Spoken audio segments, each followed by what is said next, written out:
हार हो जाती है जब मान लिया जाता है, जीत तब होती है जब ठान लिया जाता है। यदि हमें सुखी जीवन जीना है तो हमें दूसरों से तुलना नहीं करनी चाहिए। जब भी आप दूसरों से तुलना करोगे तभी आप ओवर थिंकिंग के शिकार हो जाओगे। अगर दूसरा व्यक्ति आपसे नीचे लेवल का है तो आपके मन में खुशी होगी और आप इस खुशी में आलसी की तरह जीवन जीने लगोगे। यदि तुलना करने वाला व्यक्ति आपसे ऊपर के लेवल का है तो फिर आप अपने आप को नेगेटिव सोच में डाल दोगे। दोनों ही स्थितियां हम सभी के जीवन के लिए नुकसानदायक हैं। हमें अपनी वर्तमान स्थिति से संतोष करना चाहिए। इसका मतलब यह नहीं है कि हमें आगे बढ़ने के लिए प्रयास नहीं करना चाहिए। जिस प्रकार चिंता और चिंतन दोनों शब्द में अंतर है, ठीक उसी प्रकार आलस और संतुष्टि दोनों में अंतर है। यदि आप अपनी वर्तमान स्थिति से संतुष्ट हैं तो आप आगे बढ़ने का प्रयास पूरे मन से करेंगे और उसमें सफलता भी मिलेगी। परंतु यदि आप अपनी वर्तमान स्थिति से संतुष्ट नहीं रहते हैं तो आपका किसी भी अन्य कामों में मन नहीं लगेगा और हम आगे नहीं बढ़ सकते हैं।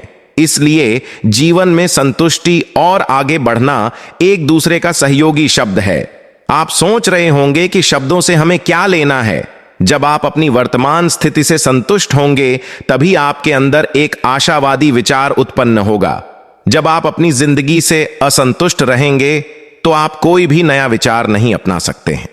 इसीलिए मैं आपके साथ आज एक अच्छी सी मोटिवेशनल कहानी शेयर कर रहा हूं जो आपके लिए काफी लाभदायक साबित हो सकती है। आज की कहानी है एक पत्थर तोड़ने वाले की प्रेरणादायक कहानी। एक व्यक्ति रोज पत्थर तोड़ने का काम करता था। वह घर से थोड़ा दूर बड़े से पर्वत के पत्थर तोड़ता और अपना जीवन यापन करता। एक दिन उस व्यक्ति ने सोचा कि क्या हम जीवन भर यही काम करते रहेंगे? क्या हमारी जिंदगी को कभी आराम नहीं मिलेगा?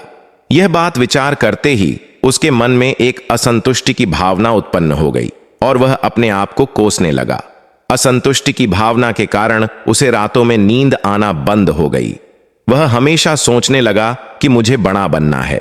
एक रात जब वह सो रहा था तो उसे एक सपना दिखाई दिया। जब वह पत्थर तोड़ने जा रहा था तो उसे रास्ते में एक बड़ा सा बंगला दिखाई दिया। उसने सोचा, यह बंगला ही सबसे बड़ा है, यह मेरे पास होना चाहिए। वह बहुत देर तक बंगला को देखता रहा। कुछ देर बाद एक व्यक्ति आया जिसको सभी लोग फूलों का माला पहनाकर उसकी जय जयकार करने लगे। वह व्यक्ति कोई राजनेता था। उस पत्थर तोड़ने वाले ने सोचा कि यह बंगला तो बड़ा नहीं है, बड़ा तो वह व्यक्ति है जिसको सब इतना आदर सत्कार कर रहे हैं। अब वह पत्थर तोड़ने वाला व्यक्ति सोचने लगा कि नहीं, मुझे अब नेता बनना है। बंगला और नेता को धूप में खड़े होकर देखते देखते पत्थर वाला पसीना से तरबतर हो गया। फिर उसने ऊपर देखा, उसे सूरज दिखाई दिया।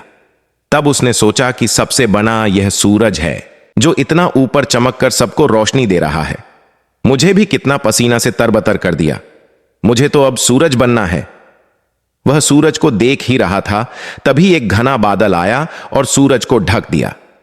पत्थर तोड़ने वाले व्यक्ति ने सोचा, यह बादल ही सबसे बड़ा है जो पूरे सूरज को ढक दिया। वह व्यक्ति बादल को देख ही रहा था कि हवा का एक झोंका आया और बादल को दूर लेकर चला गया। पत्थर तोड़ने वाला व्यक्ति देखता ही रह गया। यह क्या हो रहा है? हवा का झोंका बादल को उड़ा के चला गया। हमें तो हवा बनना चाहिए क्योंकि हवा सबसे ताकतवर है। यह बात वह पत्थर तोड़ने वाला व्यक्ति सोच ही रहा था कि हवा एक पहाड़ से टकराई और हवा ने अपना दिशा मोड़ ली। वह पहाड़ टस से मस नहीं हुआ, यानी पहाड़ में दम है। हमें तो पहाड़ बनना है। तभी उसने देखा कि एक व्यक्ति आ रहा है और अपने हथौड़ा से उस पहाड़ के टुकड़े टुकड़े कर रहा है। यह क्या हो रहा है? इतना बड़ा पहाड़ जो हवा के विशाल झोंके को रास्ता बदलने के लिए मजबूर कर दिया और टस से मस नहीं हुआ, उसे एक छोटे से व्यक्ति ने तोड़ा है। व्यक्ति बार बार सोच रहा था, नहीं, यह नहीं हो सकता, यह कभी नहीं हो सकता। मुझे पत्थर तोड़ने वाला नहीं बनना है। किसी भी हाल में मुझे पत्थर तोड़ने वाला नहीं बनना है, क्योंकि वह स्वयं पत्थर तोड़ने वाला व्यक्ति था जो उसकी आंखों के सामने आ रहा था कि एक व्यक्ति पहाड़ के टुकड़े टुकड़े कर रहा है। उसकी आंखें खुल की खुली रह गईं। फिर उसने सोचा कि मैं जो हूं, जिस हाल में हूं, मैं ठीक हूं, यानी सबसे बना मैं हूं जो इस पहाड़ को तोड़ रहा हूं। ईश्वर ने आपको सबसे अलग बनाया है। आप दूसरों की नकल करके ईश्वर का अपमान ना करें। इस कहानी से क्या सीख मिलती है? तो दोस्तों, हमें इस कहानी से यह सीख मिलती है कि हमारे पास जो चीज उपलब्ध है हम उसकी इज्जत नहीं करते और हम हमेशा दूसरों को देखते हैं कि उसके पास क्या है जो हमारे पास नहीं है। इसी चक्कर में हम असंतुष्ट और दीनहीन भावना महसूस करते हैं। यदि आपको जीवन में आगे बढ़ना है तो अपने आप को हमेशा आशावादी बनाए रखें। आशा ही जीवन है। आप जो भी हैं ठीक हैं। कुछ कमी है तो उसे दूर करने का प्रयास करें।